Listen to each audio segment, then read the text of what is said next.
Did you know 5 children vanished from their own home on Christmas Eve and were never seen again?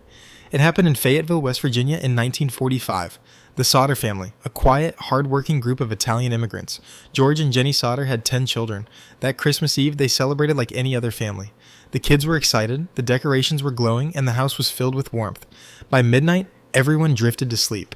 At 1 a.m., Jenny Sodder woke to the smell of smoke.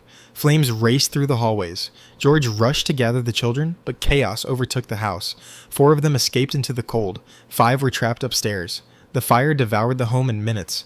By dawn, the Sodder house was reduced to blackened rubble. Everyone believed 5 children had burned alive. But when the ashes were sifted, there were no bones, not a single trace. Experts said bones would have survived, even small fragments. But the site was clean, as if the children had never been there at all. George and Jenny refused to believe their children had died in the fire. And soon, strange details began to surface. The phone line had been cut. The ladder that George always kept outside the house was missing. His trucks, which he tried to start that night to fetch water, had been mysteriously disabled. Witnesses came forward saying they saw the children alive. A woman claimed she saw them watching the fire from a passing car. Another said she served them breakfast at a diner the next morning. A third swore she saw them being loaded into a strange vehicle headed out of town. The Sodders began receiving letters, phone calls, even photographs.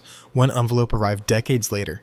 Inside was a photo of a young man. On the back were words scrawled in shaky handwriting, but it was too hard to read. Lewis was one of the missing children. Was it him, or was it a cruel hoax? The family never found out. For years, George traveled across the country chasing leads. He confronted strangers, knocked on doors, begged for answers. Jenny refused to move from the site of the fire. She kept a flower garden where the house once stood, waiting for her children to come home. But the truth never came. The police considered the case closed. Fire, they said. The children perished. But nothing explained the missing bones. Nothing explained the cut phone line, the missing ladder, the disabled trucks, the witnesses, the letters. Some believed the Sodders had been targeted. George had spoken out against Mussolini, and rumors spread that the Italian mafia had taken the children as punishment. Others said child traffickers stole them, and some whispered about darker forces, supernatural ones, that had claimed the Sodder children that night. But the mystery remains. The Sodders died without ever knowing what happened. Today, their surviving relatives still search for answers.